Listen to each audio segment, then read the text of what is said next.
And that's just the sad, honest fact of the matter.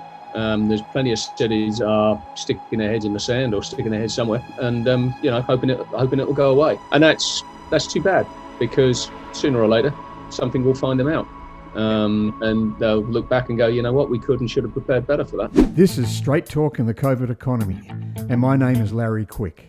Our world has changed and there's no going back. The COVID economy is now very real. We are adapting to telework, Zooming, online learning and new industries like PanSafe and other opportunities revealed by COVID-19. The challenges are also with us: bankruptcies, unemployment, debt and confusion. In Straight Talk in the COVID economy, we meet thinkers and innovators who bring insight and information into the opportunities and risks of our rapidly emerging COVID economy.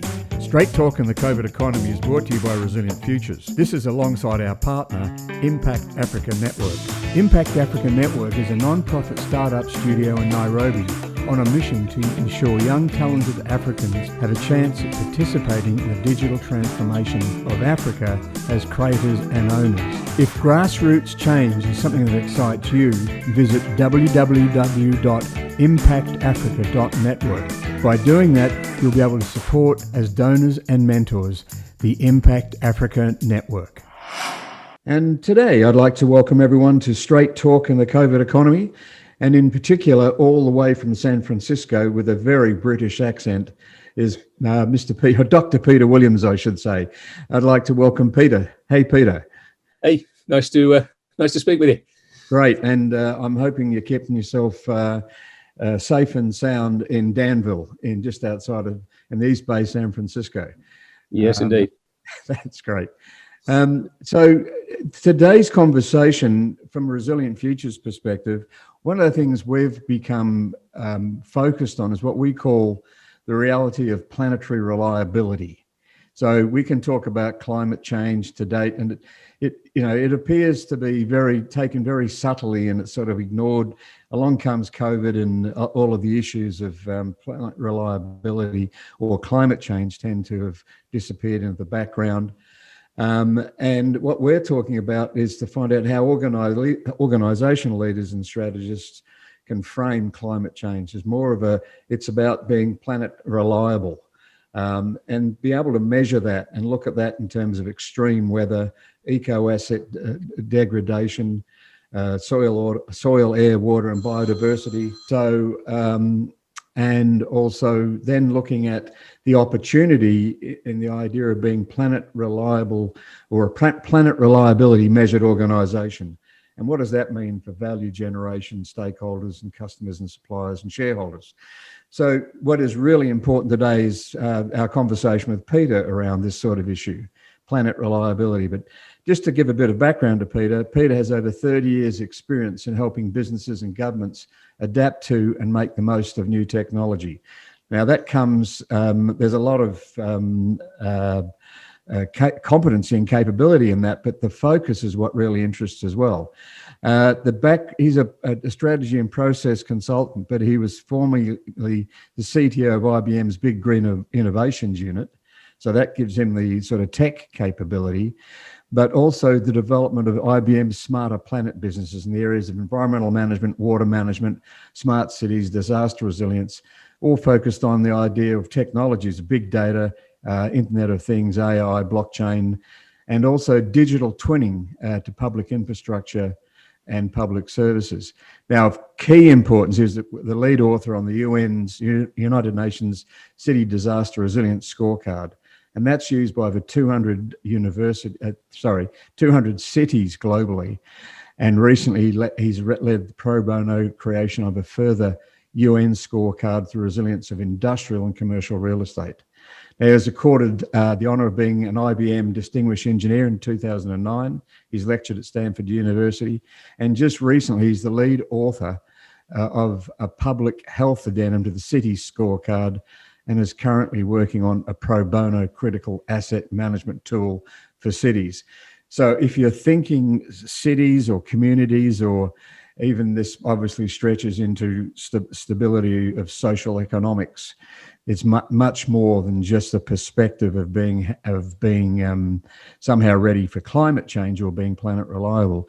It really is an important issue because it goes right to the core of every organisation. So welcome, Peter. Oh, it's a pleasure to be here. Thanks, mate. Thank you. So from the perspective of the UN Disaster Resilience Scorecard, how did you first become involved in that? It's a sort of fascinating thing to sort of drop into as a technologist who's been applying technology to issues of environment. But how did that come about? So in the course of the work with Big Green Innovations, it became very clear that, and smart cities, it became very clear that resilience was an issue that at one hand had kind of too much attention, such that nobody really knew what resilience actually meant. And on the other hand, too little attention, such that nobody was actually doing anything about it. IBM kind of realized this and was originally looking to see, well, are there markets here? Is this an area where we could become active? It joined UNDRS, which is the UN's organization designed to encourage public-private collaborations in the field of disaster resilience. I was asked to be IBM's representative to ARISE. And then one day, together with the engineering firm AECOM, we were sitting down at a client, and everybody was saying that's the trouble with resilience. There's so many different facets to it. It's impossible just to all write down in one place. And I looked at the AECOM engineer, an Australian guy, actually, a guy called Michael Nolan. Shout out to him if he's listening. And we looked at each other and thought, well, I don't know. Yeah, you could write that down. So we started. And I suppose after about 6 weeks, we both realized that, oh my God, this thing's going to be huge. But we kept going and we kept going and we kept going. And we thought, well, let's sort of see if we can touch the sides on it, and figure out all the different dimensions. The UN had asked us to use a framework, which they call the 10 Essentials of Disaster Resilience. And cut a long story short, we produced the first version of the scorecard.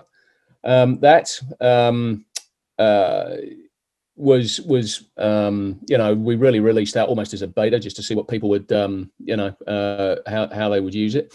We then improved it, released it again, improved it, released it a third time, by which time it had been it'd been translated into about 13 languages, I think, either 11 or 13, I can't remember. And it's actually been used by more than 200, in fact, more than 320 cities around the world now. We then did the public health addendum because the UN's 10 Essentials, they're a great concept. They cover most of the field of disaster resilience. So they cover things like governance and financial architecture, as well as the obvious things like if you've got a hardened infrastructure and you're good at emergency management. So they're very holistic. But we realized that the one area where they were weak was the public health addendum, was public health. So we created what we wanted to call it the 11th essential, but the UN said, no, that will screw up the symmetry of the 10 essentials. So so we called it an addendum. And that's out there now. All of these things I would love to stress to your listeners are pro bono. They're free for whatever use anybody cares to make of them. That includes building for-profit businesses on the back of it as well, if you so choose, or simply as a vehicle to make your city or your community more resilient. Or, there was a guy at the University of Auckland was applying the scorecard to Auckland, New Zealand as part of his PhD thesis, for example. So as a sort of an academic training tool as well. So that's the scorecard in a nutshell. Wow. And just going through the scorecard, I mean, you can Google the scorecard and it's there, and it's in many versions, and you can, not versions, many applications from different organizations, different countries. But number one, organize for disaster resilience. That just makes sense. Identify and understand and use current and future risk scenarios. So can you just talk a little bit about that in terms of preemptive? Because our view, we're called Resilient Futures, and we've looked at resilience, studied resilience in the human aspect and also in the broader scheme of complex systems. And what we decided, a resilient future was about changing ahead of change, to put it simply. Yep. And conventional resilience is about bounce back. But I gather when I read the 10, that apart from the the last one, number 10, is expedite recovery and build better. It's sort of like, if you were to do the 9, you might not be able, you don't necessarily have to do the 10th. Yeah, maybe. I'm particularly interested around the risk side of things. Sure. So you've got 2 major trends going on at the moment. You've got climate change, which is exacerbating all kinds of adverse impacts on cities and communities. And you've also got population growth. So cities, the world is becoming more urbanized, cities and communities are becoming bigger. So you've got more people in harm's way, and the harm is worse. Basically, that's the second of the 10 essentials, is understanding risk. Do you know what might happen to your city, both now and in the future, given A, the potential impacts of climate change, and B, the likely growth in your city's population and economic activity? So that's really what that one is about. And that would cut across the social economic side as well. Oh, absolutely. Yes, absolutely. So it's, the way the scorecard is set up, it calls for 2 scenarios. One is, let's call it an average risk. In other words, a bad day at the office. And the other is a worst case risk. In other words, a really bad day at the office. So how resilient is your city against, let's call it a run-of-the-mill event, let's say like a category 1 hurricane, and how resilient is your city against a worst case event, let's say a category 5 hurricane. It invites you to put the risk on a spectrum, and it invites you to consider how resilient you are, how well prepared you are, where you're strong, where you're weak, relative to those 2 different risk scenarios. And that for a city is critical, because if you just look at the pandemic and you see Melbourne, the most recent figures that we've seen, which is back in, I think, October, there's 7% occupancy in the city of Melbourne in commercial buildings, 7%. Right. And that's CBD. Yeah. There's 11% in Greater Melbourne. Yeah. And obviously that will rise in some way, but no one particularly knows how to do it. Yep. So we can see how sensitive cities are to risk, whether it be pandemics or climate change. So with 200 cities using it, or over 200 cities using it, what do you think the take-up's been like? Is it something that, I know there's the Resilience Project, and in Melbourne, the City of Melbourne has a resilience unit. But I just wonder how it's being adopted in all of these sort of value networks or supply networks around cities. So there's 2 forms of the scorecard, right? There's the long form, which has got about 105 different assessments, and you probably need engineering support and all kinds of things to fill that out. There's the short form, which is designed to support consensus building workshops. By some distance, the majority of cities have used the short form as a vehicle for getting the right people in the room to start talking about resilience. They then tend, or in some cases, go on to use the long form as well. I've run a number of those consensus building workshops, and without fail, by getting people in the room, you encourage conversations to happen that perhaps should have happened years ago. I can give you a great example. The very first time we ever did a scorecard workshop, I won't name the city, but the chief planner was standing up and saying, he was talking about the plans for the development of the city. And he said, yeah, we're going to have high density, transit oriented development. In other words, people would be discouraged from having their own cars because of public transport. Right in the middle of town, there's going to be about 9,000 people in there.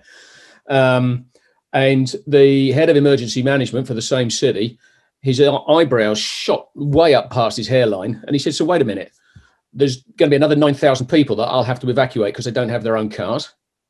And nobody had told him. Yeah. Nobody had told him.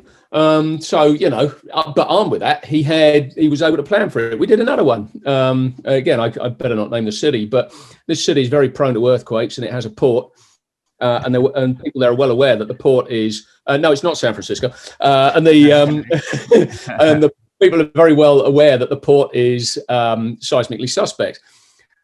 Everybody, without fail, all of the businesses in that town had operated on the assumption that in the event that they lose the port, they got a backup railway line that runs down the coast. big problem. There's no way that railway line could support all of the traffic that would be required to back up all of the businesses in town. So as a fail-safe strategy, it was useless. And that only came out in the workshop that we were at. There's all kinds of things just kind of pop out of the woodwork. These things that, because governments are so sort of functionally siloed, because bits of infrastructure may be owned by different companies, like the electricity company or the telecommunications company or the water company, they don't talk to each other. And the whole point about the scorecard is, if you're going to fill it out properly, it obliges you to get all of the right people in the room.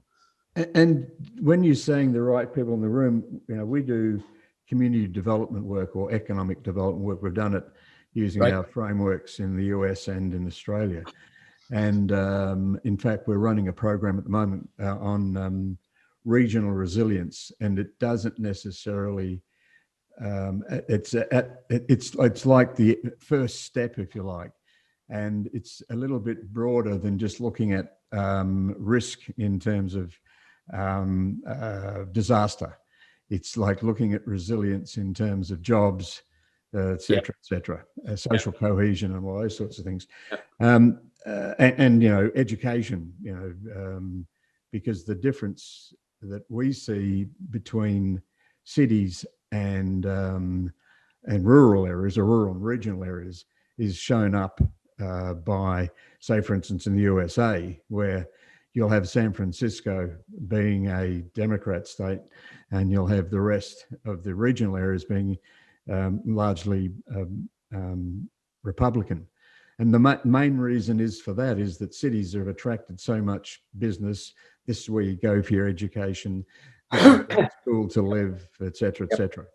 And we know that from just looking at the growth of cities in the last 20, 30 years. But just thinking about what gets in the way of people turning up to it. Is it just, and there's two questions here. Are you finding that organisations and business has an interest? And by business, I don't just mean, well, we'll send the representatives along from BP or the very large corporation who's got a department for that, but small to medium enterprises who want to get involved in their city to find out how sustainable their organisations are, their small businesses are. At the moment, I say on average, it's the bigger, more enlightened ones. There are certainly, however, exceptions of small and medium businesses that get it and want to get involved and realise that their economic future is tied up with the city. Because here's the thing, right? You can make your own facilities as resilient and as disaster-proof as you like. But if your workforce can't come to work the morning after a disaster because they're looking after their own family, or because some bridge has fallen down and they can't get across it to your factory, you're just as hosed as if you'd never bothered. Yeah. So the smarter businesses are realizing that they're in it with the city, and the really smart ones are tapping the city on the shoulder and saying, "Oi, come on, what's going on? What are we doing to address this?" And I've seen really great examples of businesses getting involved like that. One of the best I've seen actually is the US Navy, who realizes that all of their coastal naval base facilities, for example, around Newport News and Chesapeake Bay, are basically at risk from climate change. But they can make their naval bases as hardened as you like and build seawalls around them. But if their workforce doesn't show up, again, they might as well not bother. So they realise that, like it or not, they're part of the community in this, and they've got to work with the community to make it happen. And that's the smarter businesses all over the world are beginning to realise that, and they're beginning to think about that. Unfortunately, not enough yet, but they're beginning to. Some countries that you'd have to say are a lot better than others. The Philippines and Japan are two examples that come to mind of where companies are much more involved. And there's a simple reason for that. They have a lot of adverse, both seismic and climate-driven events. But they are two of the more together and best organised countries, I guess, you'll find when it comes to disaster resilience. But there's another point as well. If you think about disasters, I tend to think about them as being on a continuum where you've got chronic stresses on one end and acute events on the other. And chronic stresses could be environmental stresses, let's say deforestation, or they can be economic stresses or social stresses or what have you. and the acute event is the disaster itself. The point is they interact. So a chronic stress can make an acute event worse. So, for example, if you allow deforestation in the hillsides behind your city, you're more prone to flash flooding. Yep. If you build on the sand dunes, you're more prone to coastal to storm surge inundation. Yes. But equally, if you have a population with a low educational attainment and low educational opportunities, getting the message home to them can be that much harder as a result. Yep. Equally, after the event, the chronic stresses can make it harder to recover from. Yep. The disaster that you've just had, and the poster child example of that is the two earthquakes that happened in Chile and Haiti. And I know Chile's having its ups and downs at the moment, but here's the thing: the Chilean and Haiti both had an earthquake. I think it was in 2014. The Chilean earthquake was worse. Haiti took years to get over that. Yes. Chile has gotten past that and basically moved on because its institutions are even notwithstanding the unrest that's in Chile at the moment, its institutions are so much stronger. Its building codes are so much stronger. They're enforced and stuff like that. So I guess the question for us is that we hear climate change, and we can't forget the part of the climate change that isn't necessarily the weather, is the stability of the planet itself in terms of earthquakes, etc. A friend of mine used to say that more than likely the east coast of the US is going to be under immense damage in a much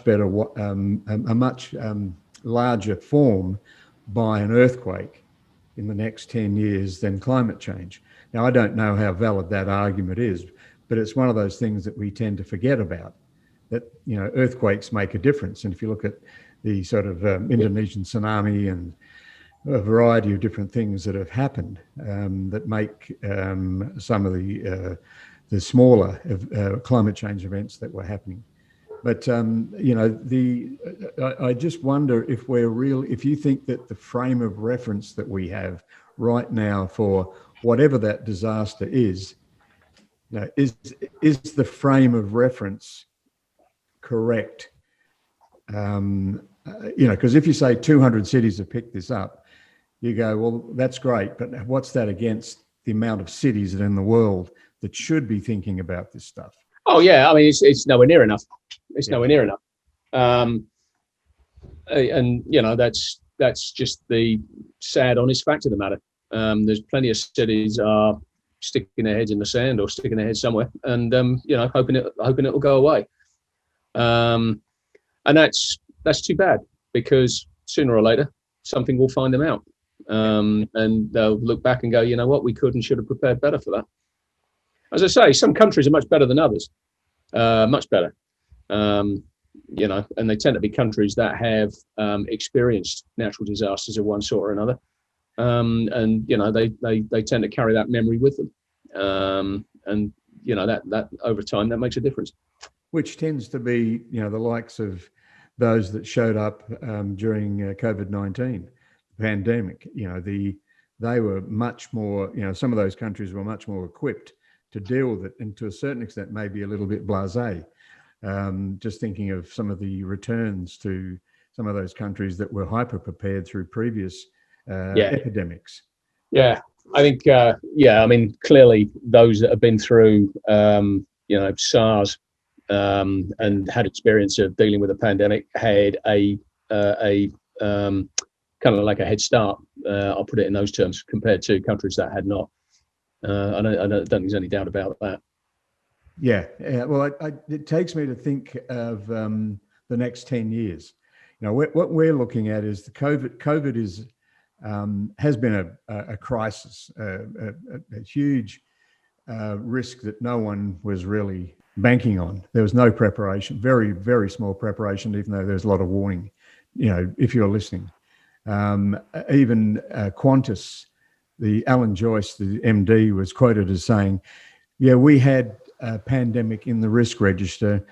We just didn't think it would happen. And it's sort of, you would have thought they could have chucked the odd couple of $1 million at keeping a real close eye on a pandemic as a condition. And also then starting to frame up some practices around how you deal with the pandemic, given that you're an airline. The shareholders should be asking that question, in my view. So when you think about climate change or the broader implications of the planet, that's why we're talking about a planet reliability measure of some sort. You know, because I'm looking at this and going, this is great for cities, but what would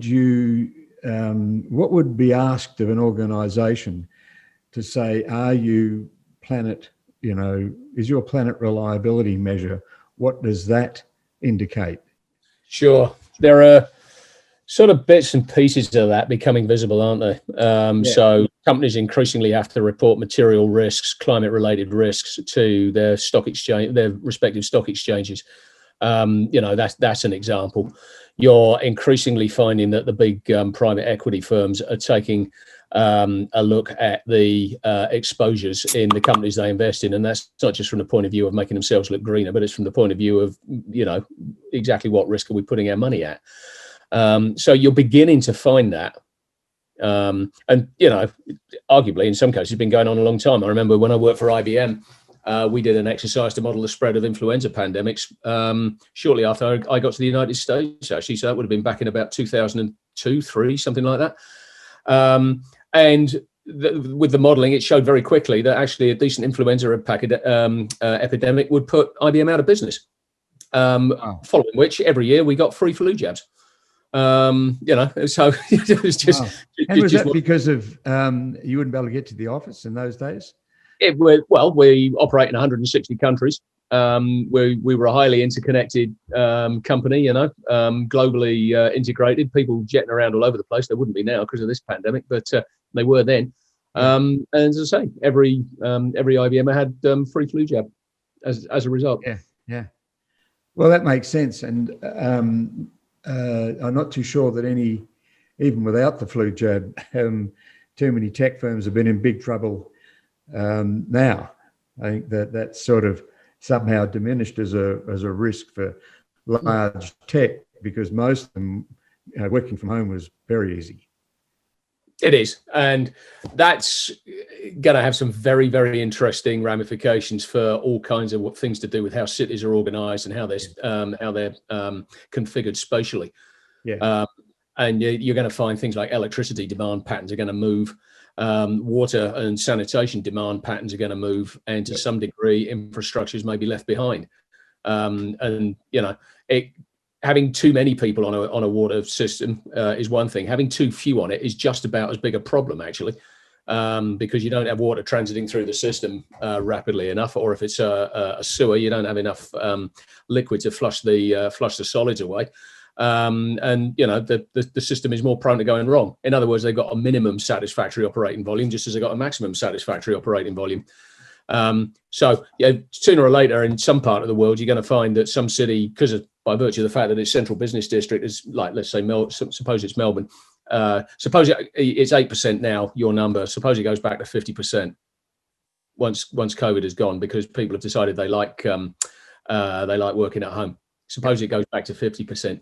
That's still going to leave the water and the electricity and the communication systems in and around Melbourne significantly misconfigured, I would have thought. So what are people going to do about that? Wow. Because all the demand's going to be in the wrong Never thought of that. Because we talk about disruption to the square meter economy. You know, if you just think how many business models related to square meter or shoulder to shoulder, as Mark Zawacki calls it.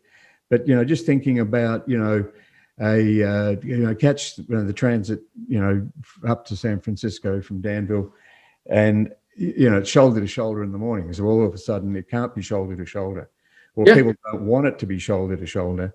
You know, you've got an impact on transport, but, you know, equally on the lift or in a building, you know, where you've got, in Australia, it's 4 square meters now.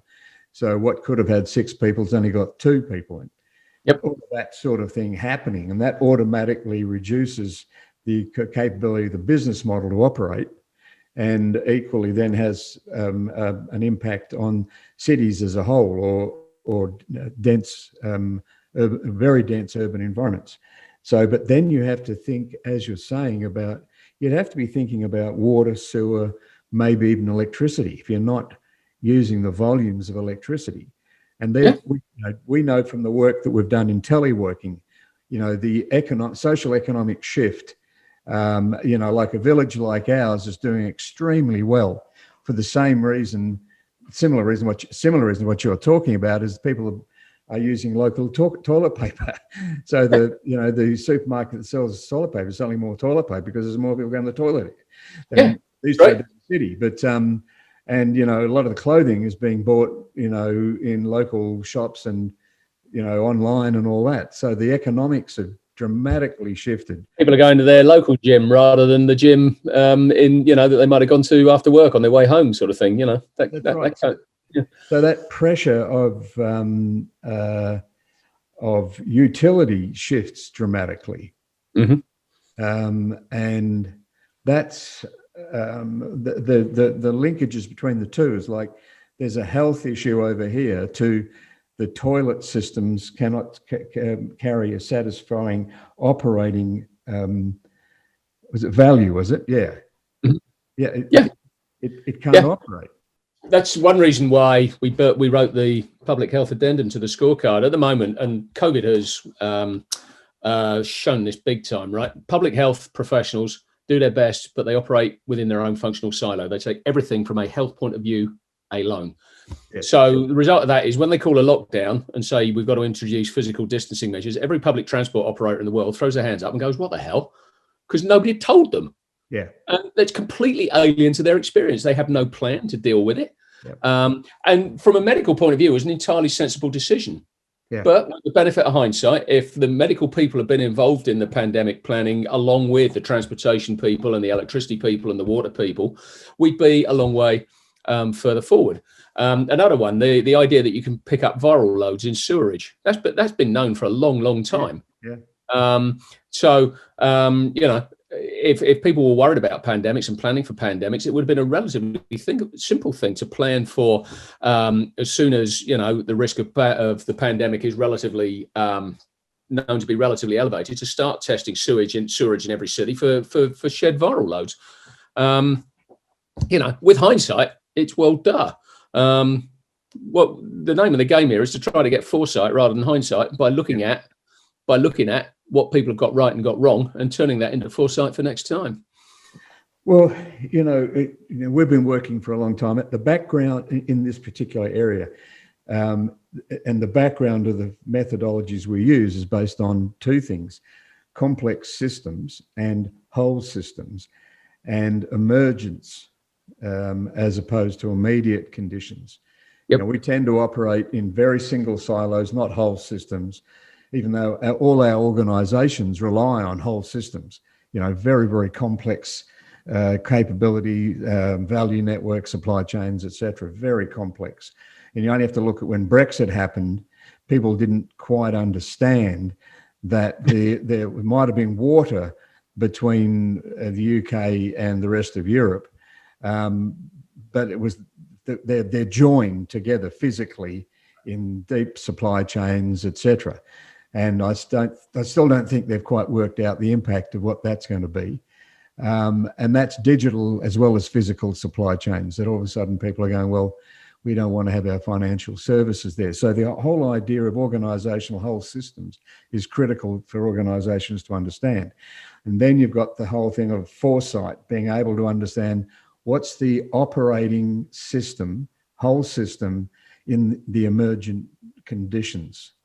And that as a measure for cities and organizations is a critical understanding. It's a very basic understanding, because it's what we've been doing, what we call conditions analysis for organizations for some time. And you mentioned the word climate change. I can remember, this is one for living in America. In 2006, I was in Florida.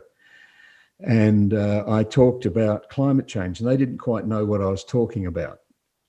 And sea level rise, they had never heard that term before. And, if you think of Florida, when you drive down from Miami or wherever you are, from Tampa to St. Petersburg, where I've spent a lot of time, the sea level is like just below the road. Yep. And you're looking at hurricanes and you're looking at all sorts of stuff in that area. And they didn't understand it. And I tried to talk to them in terms of whole systems and the emergence. And really what they were more focused on was what is happening in the next 6 months and what is happening to us here. Yep. So there was very little understanding of a whole system of change, such as you're talking about, and having the foresight to understand that. So you're talking about reliability, and I use a similar metaphor. I describe a city as a system of systems. Yes, but the point, yeah. So you've got you're talking about planetary reliability. One of the biggest single issues is that, for example, most cities can tell you what their critical assets are. Very few can tell you how they depend one on another. So very few can draw a map that says, if we lose this electricity substation because of, let's say, a landslide or something, we're going to lose this water treatment plant. If we lose this water treatment plant, we're going to lose these 2 hospitals. Yep. If we lose these 2 hospitals, we've lost 2/5 of our dialysis capability.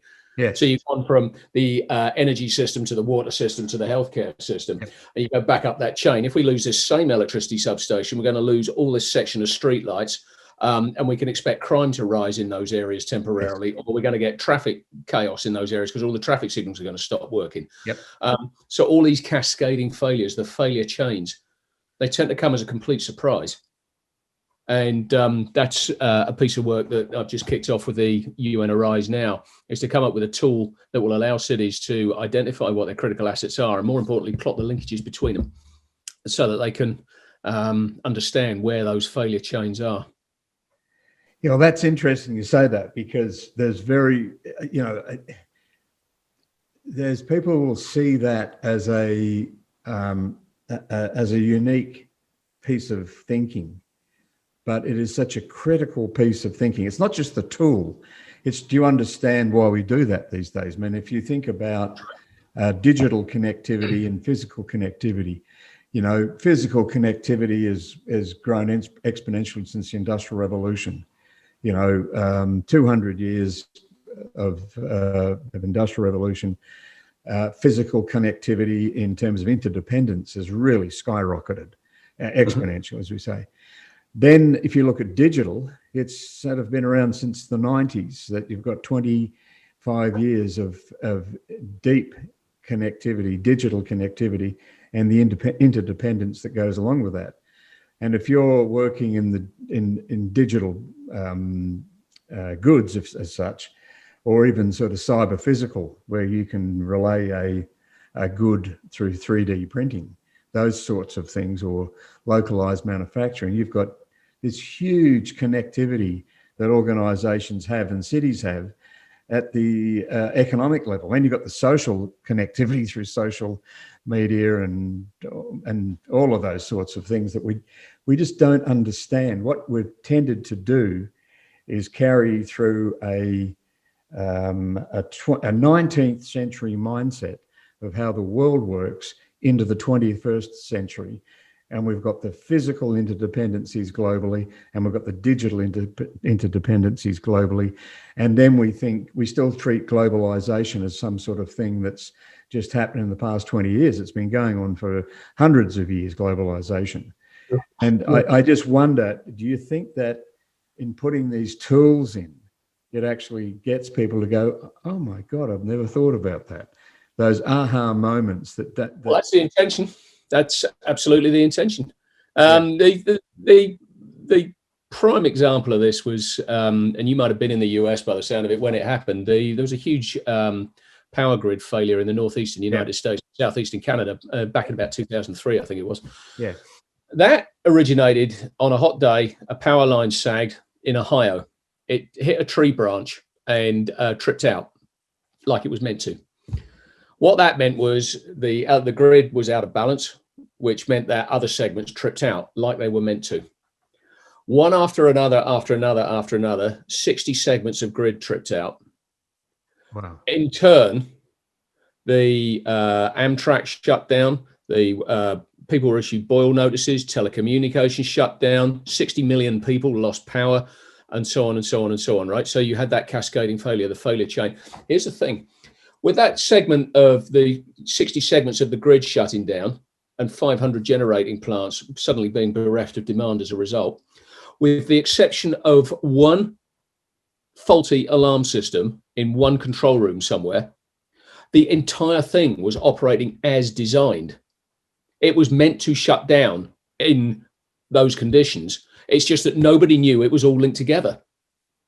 Nobody knew that it was all linked in their way, and nobody knew that that failure chain was even possible. So you opened up by talking about emergent examples. Well, that is an absolute humdinger of an emergent example. I mean, by God, they know it's connected now, but they didn't then. And it took them days and days and days to sort the thing out. It cost billions of bucks. Oh, yeah. And there was all sorts of intrigue going on that the Russians had done it. And no, it wasn't. It was a Ohio. It was a classic butterfly flaps its wings kind of event. It was a tree hitting a tower. Yeah, but 60 million people. Well, I can remember people having to walk home in the heat in New York City. Yeah, and so it was. That'd make you grumpy. Yeah. Well, a similar event happened here when Adelaide lost all its power. I can't remember the actual specifics, but it was an interdependency event that meant that you couldn't turn the power back on in Adelaide for a week. So you can imagine the loss that goes on with people just don't go out and turn their generator on. So no, everything was lost in that time. But if you start to think about this whole idea of planet reliability.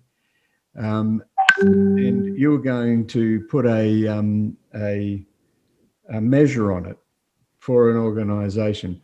What would be the three critical things that you'd say an organisation, if I was to say to you, look, I'm going to do business with you, but how planet reliable are you?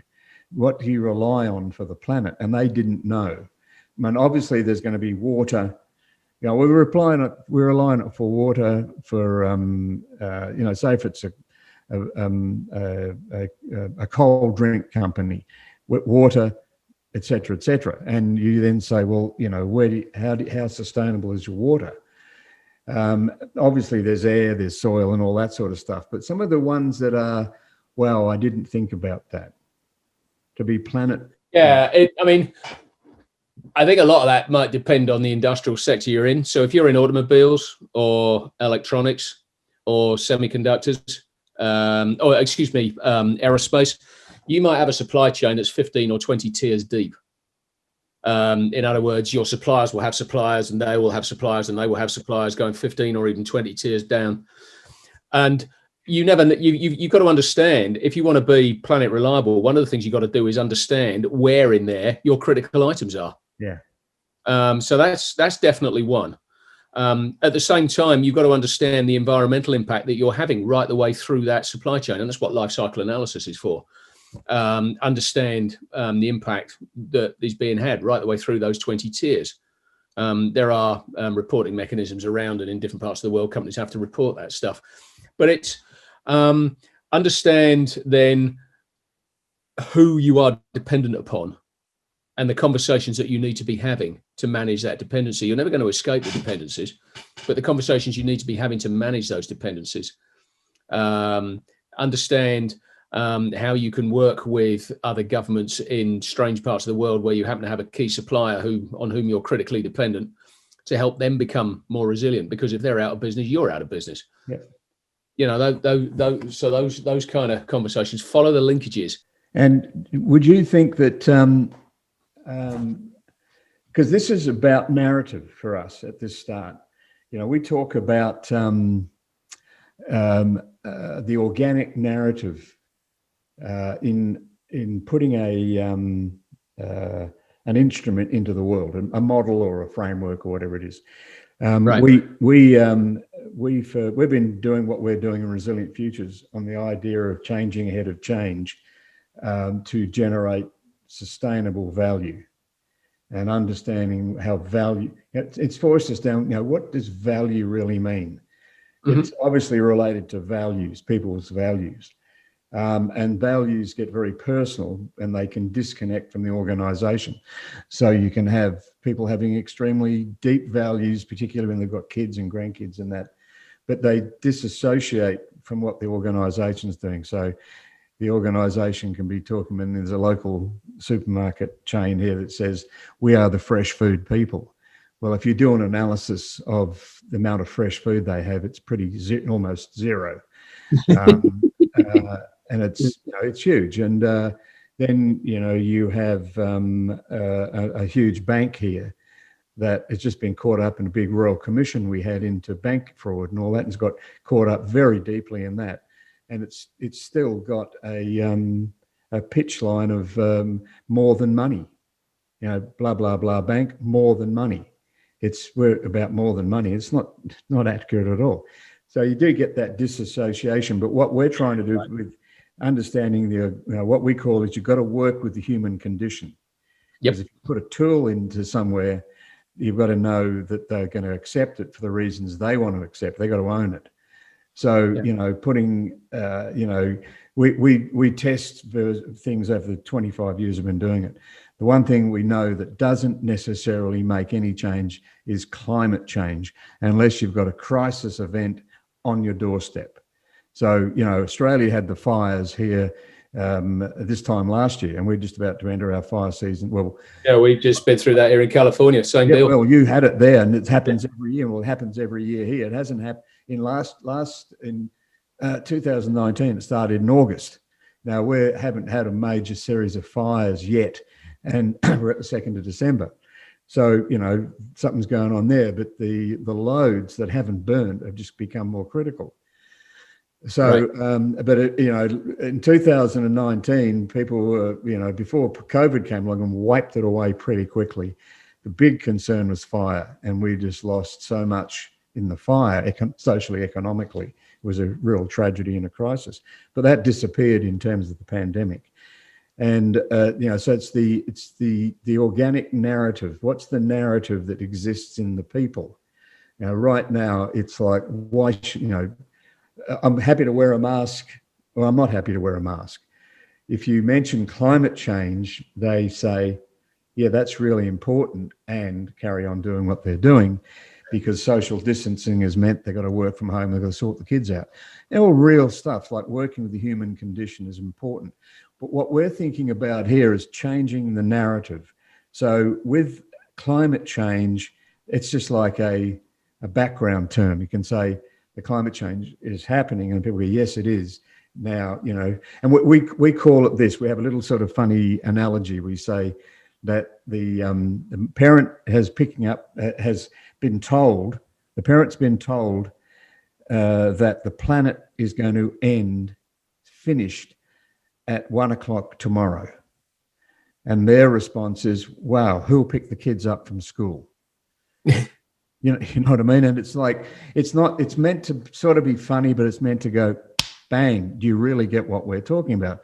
We're not talking about the fact that, the school bus isn't working.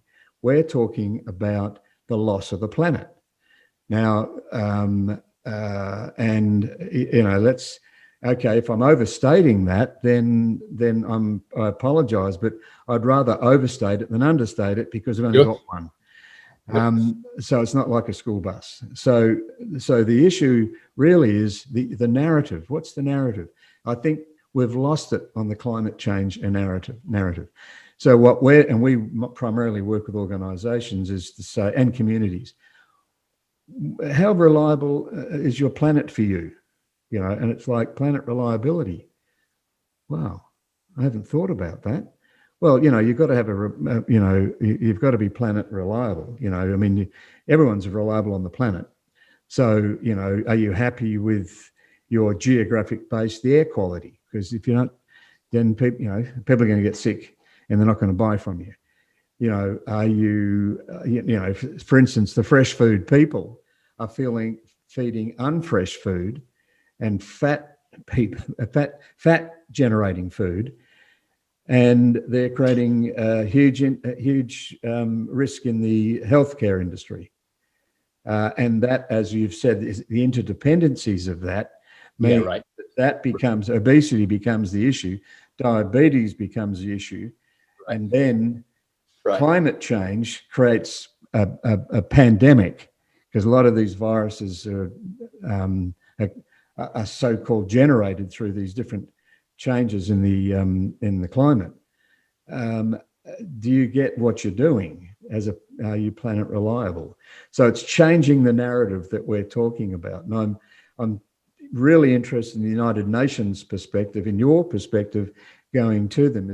Have they thought about how do you get the, because we tried climate ready and nothing. Yeah. So the argument that seems to work most with disaster resilience, if a city hasn't recently had a disaster, if they've recently had a disaster, I suspect that you'll find the conversations easier to have. And to use your example of earlier in Florida, you can certainly talk about sea level rise now because they've got sunny weather flooding. Every time there's a high tide, the water appears in the streets when it never used to. So people are starting to get that. But if there is no recent experience, you probably want to use, I'd probably tend to use the experience of something like New Orleans, which I think I'm right in saying is something like has only ever recovered to about 75% of its economic activity pre-Hurricane Katrina. So the metaphor I often use is kind of like if your brain is starved of oxygen, it can put up with that for a little while, for a few minutes, but then it's slowly going to damage itself and eventually you're going to die. Well, if you have a disaster and your city's central business district shuts down, unless you invest enormous amounts of money in it, some of the small businesses in that city are only going to have 3 or 4 days worth of cash flow. They're never going to come back again. And New Orleans basically had an economic stroke as a consequence of Hurricane Katrina. And so, you can certainly have a conversation with a mayor or, a civic leader about, what is the, what would the economic consequences of a really big disaster be? Don't you think you should plan for that now? So that's one. And certainly with a business, you can certainly talk to them about risk. You can certainly begin to talk to them about, you do realize this risk could actually shut you right down. Yeah. Don't you think that's something you should do about? And they're not going to underestimate pandemics again, are they? No. So kind of lesson learned, right? It's that kind of thing. You have to illustrate the consequences. You have to illustrate the implications. You have to paint it as a future they would rather avoid, and then show them how they can avoid it. Yeah, how do you get that into the lexicon?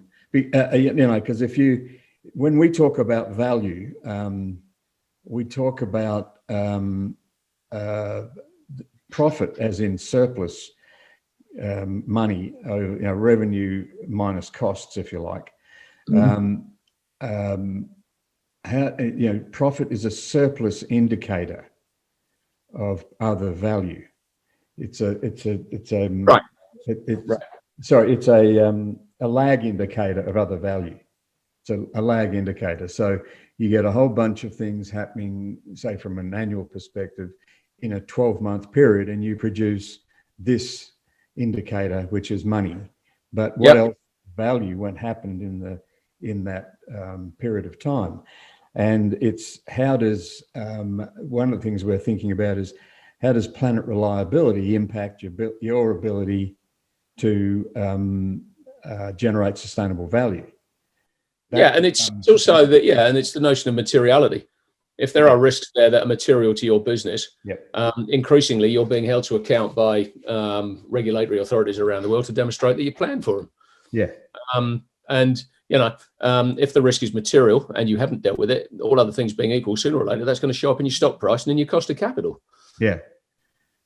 And that's interesting, the cost of capital, because I haven't.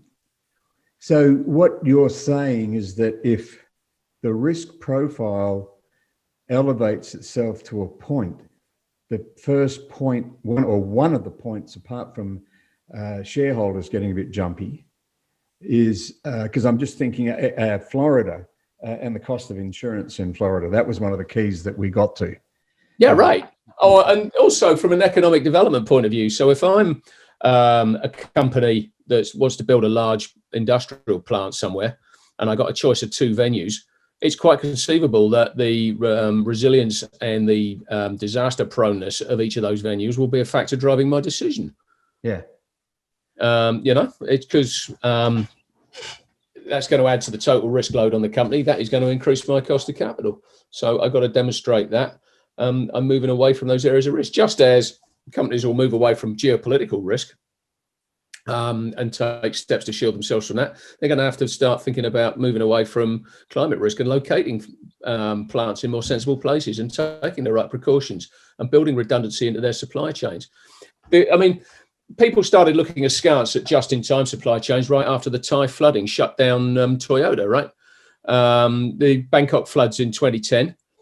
There were a couple of important automotive plants, component plants in Bangkok that Toyota was reliant upon. They were shut down. Toyota was shut down because the whole idea of a just-in-time supply chain is you don't have buffer stock. Yeah. You don't have a margin of error. Well, guess what? The whole just-in-time notion has somewhat gone backwards now as people are starting to think about buffer stock. Yeah. Buffer stock becomes kind of important. Yeah. So it is beginning to change. We can both agree, I think, that it's not changing fast enough, but it is certainly beginning to change. Because I'm just thinking that we've got this 2020 crisis that's occurred, and if from our view, up until not 2019, we're in systems collapse. There are a lot of systems that just weren't working, particularly on with interdependencies. And then we had 2020, which just caused an absolute shift. In a lot of ways, the good things that happened 5 to 10 years faster. But also there's a lot of bad stuff that happened there too. But the 21 to 25 period, we're talking about that as being a time of getting your act together around planet reliability, because from 25 to 30, there's some irreversible change happening, and we know that we're not going to be able to get out of some of it. Some of the issues are going to happen.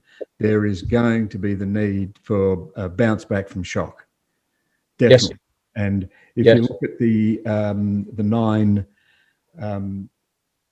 indicators that you're talking about, the 10 indicators you're talking about, they're all critical for cities and critical for organizations to understand them too, because we are going to have conventional resilience to bounce back to something, whether it's to the future capabilities, another thing. But planning... Don't assume you're going to bounce back to the exact status quo ante, because you're not. That's right. You're going to bounce back to something else. So the question is, what is it? That's the whole build back better thing. So what is it you're going to bounce back to? Yeah. By the way, a lot of that could be planned in advance of the disaster. Yeah, exactly. The whole irony of build back better, and you've got to be very careful how you explain this, because it sounds like you're ambulance chasing a bit. But the whole irony of build back better is you can plan most of that before the disaster. Yeah, exactly. The corollary to build back better is build better forward. Right.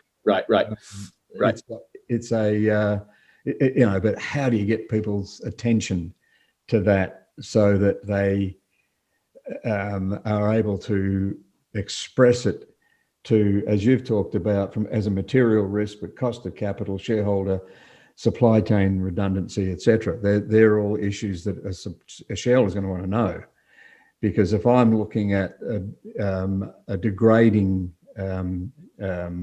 organization because they're just blind or just didn't know, I think one of the things you've pointed out here is, didn't know that. Oh, I didn't know that. It's like ignorance, change doesn't give a stuff about ignorance. No. That's... Yeah, that's right. That's one of the things you've got to be aware of.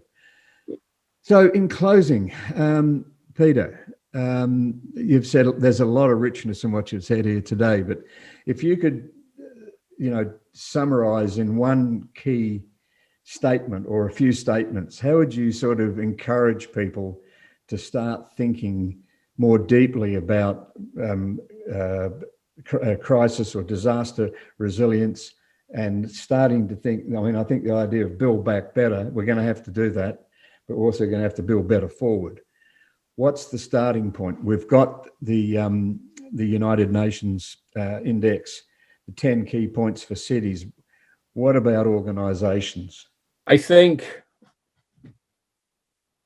it's take a view, throw some straws in the wind and see how it's blowing right now, because there's plenty of evidence there if you choose to look. Yeah. As I say, larger companies are obliged to disclose material risks. There are plenty of examples of companies nearly going out of business because of one disaster or another. Yeah. And there are plenty of examples of small and medium businesses going out of existence because of this pandemic, as an example. Yeah. So throw some straws in the wind, and just take a look at the way the trends are going, and then start to ask yourself, well, how are you positioned? Yes. Ask yourself, where are your critical dependencies? What are you critically reliant upon? And how dependable is that? Yep. Your workforce, you're critically reliant on your workforce. How dependable is that? If in the aftermath of a disaster, can they physically get to work? Are they going to be more preoccupied with looking after their families, or what? How critically reliant are you on an energy supply? Have you got one? Have you got a reliable one? Have you got a backup one? How critically reliant are you on telecommunications? How critically reliant are you on a supply chain of some kind? How reliable is that?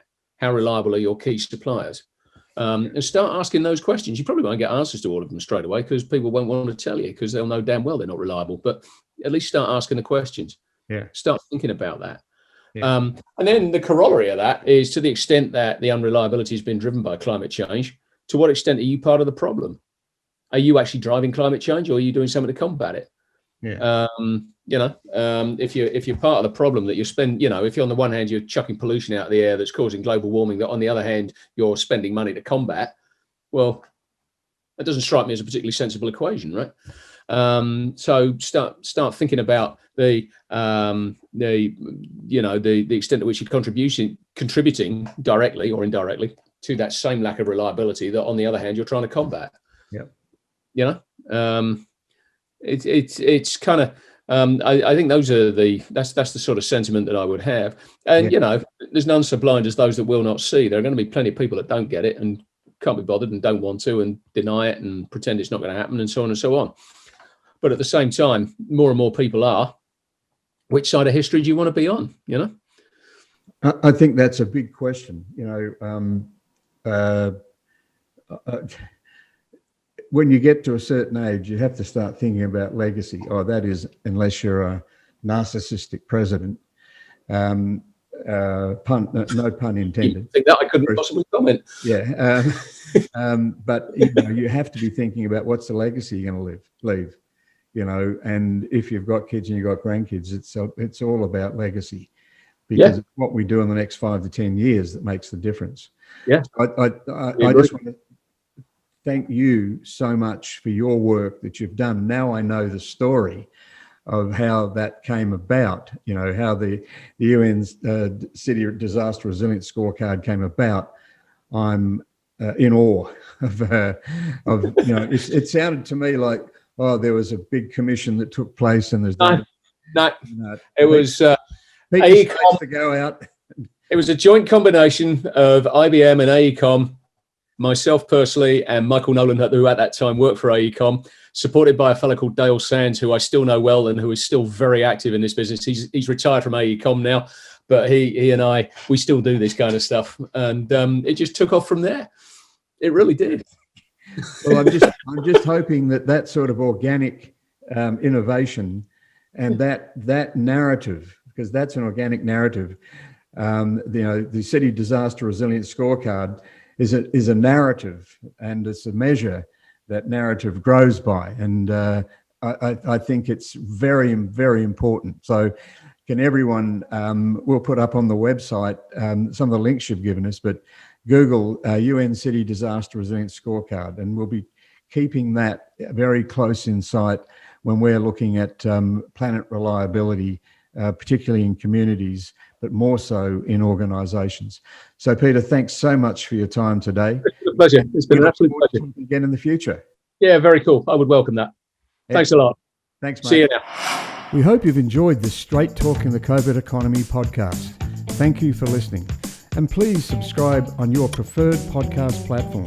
For more free content that will enhance your understanding of this new COVID economy and the actions that you can take to leverage disruptive change, join the Resilient Futures Network at www.resilientfutures.com/get-started. And please support our partner, Impact Africa Network, at www.impactafrica.network. We need all the support we can to help them build their own incubator. We know that there are many other great podcasts out there, and your time is precious, and you chose to listen to Straight Talk on the COVID Economy. And we appreciate that. Thank you.